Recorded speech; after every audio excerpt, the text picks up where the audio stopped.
I was trimming the last mint branches of the season when I heard the sharp click-clack of high heels echoing down the walkway outside. I didn't need to turn around to know who it was. Karen Miller, president of the HOA, the self-proclaimed queen of this neighborhood.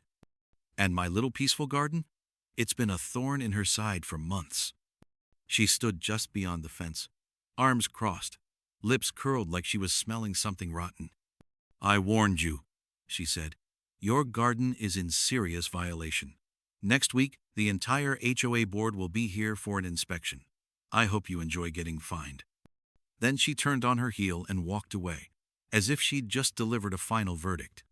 I watched her go, my heart cold as stone. Not because I was afraid, but because I knew Karen had just declared war. And she had no idea she'd picked the wrong person to mess with. I moved to this neighborhood less than a year ago. A quiet suburb full of trees, neighbors who greet each other in the morning, and most importantly, a backyard big enough for me to start over.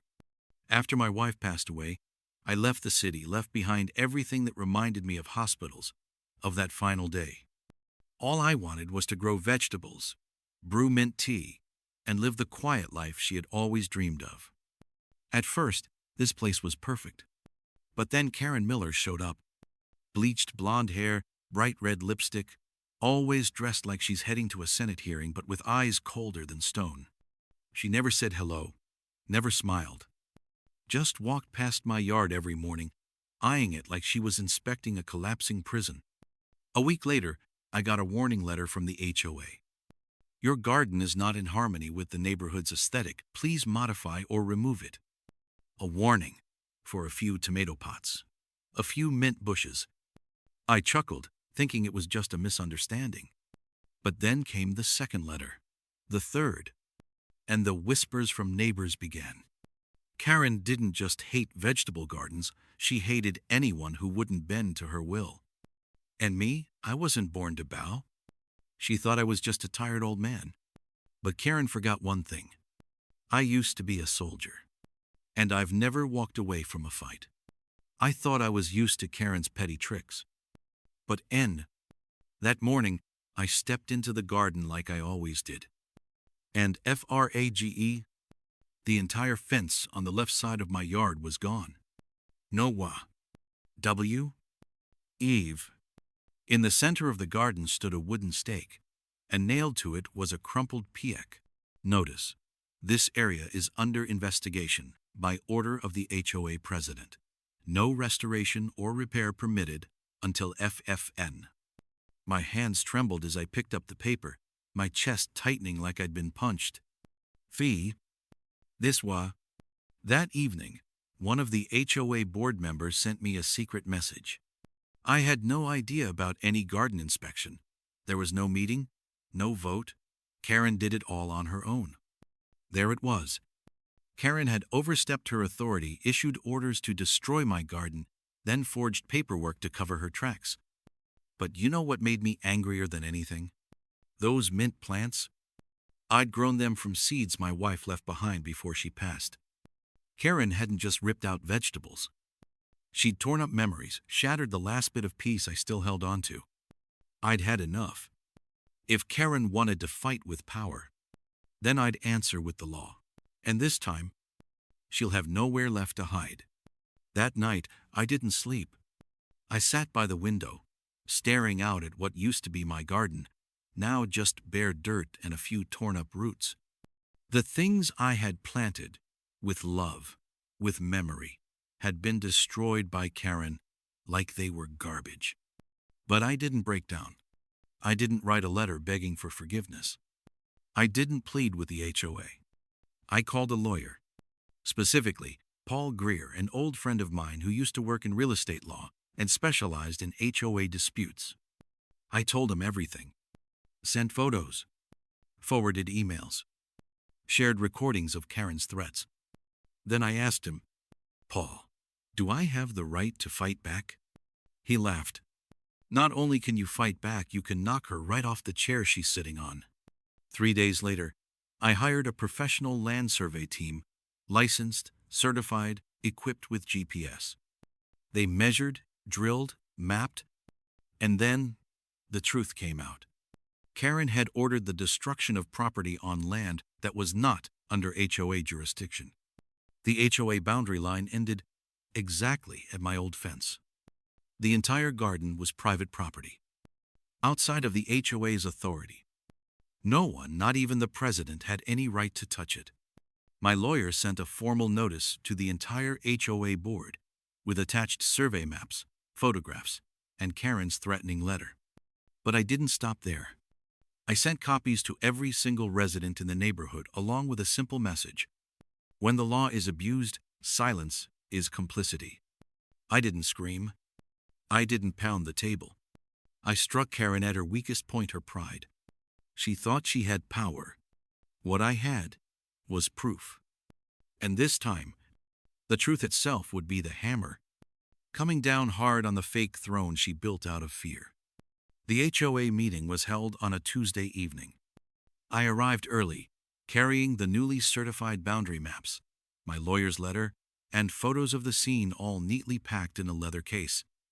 I didn't need to raise my voice. Truth doesn't need to shout. It just needs the right moment to be revealed. Karen sat at the central table, lips painted a fiery red, wearing her usual air of superiority. She didn't even look at me, just flipped through some papers clearly rehearsed for whatever defense she had planned. But she hadn't prepared for what I brought. When I stood to speak, the room went silent. I unfolded the map and projected it onto the screen. This is the legal boundary of the HOA, verified by the state survey office and a real estate attorney. And this is my garden. Outside the HOA, beyond the reach of anyone in this room. A wave of murmur spread through the room. Several board members turned to look at one another, wide-eyed. I continued. Karen didn't just overstep. She unilaterally signed off on the destruction of my property. No meeting, no vote. None of you were consulted. That is a violation of bylaws and a breach of civil law. Then I turned toward Karen. And more importantly, this was an abuse of power, driven by personal vendetta. One of the board members suddenly stood up. I can confirm we never voted on this. Another added quickly, she did all of it behind our backs. Karen tried to keep her composure, but her lips quivered. Her eyes darted around the room, searching for support. There was none. I only did what I thought was best for the neighborhood. But no one believed her anymore. A vote of no confidence was called immediately. The result, 27-0. Karen stood up, pale as a ghost. She walked out of the meeting room under the cold stares of the entire community. No applause. No farewell. I didn't celebrate. I simply returned to my seat, took a sip of water, and whispered to myself. A small garden was all it took to bring down an empire built on fear. 2 weeks after that fateful meeting, I received an official letter from the newly elected HOA board. On behalf of the entire community, we apologize for the wrongful actions of the former president. All previous fines have been voided. Your garden is fully within legal rights. Along with the letter was a small gift, a packet of carrot seeds, and a handwritten note. We hope you'll start planting again this time. No one will dare pull them out. I smiled, not because I had won, but because I knew that justice, even when delayed, will always carry more weight than fear. And Karen? She quietly sold her house a few months later. No goodbyes. No one missed her. People say that when she moved out, she left everything behind. Except for one thing, the broken sign that once read, HOA President, snapped in two, lying in the trash.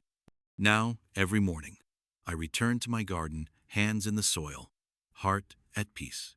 The garden is the same, but the air is different. No more watchful eyes. No more false authority. Just me, the plants, and a quiet peace I fought to reclaim. Never underestimate someone who simply wants to live in peace. Because if you push them to the wall, they will rise. And once they rise, they never fall again. Have you ever dealt with a Karen in your life? Someone who thought they could control everything until you stood up and turned the tables? If my story made you smile, or even just breathe a little easier, leave a comment below. I'd love to hear your story too. Don't forget to like, subscribe, and share this video, because justice should never be a quiet thing. Thank you for sticking with me till the very end.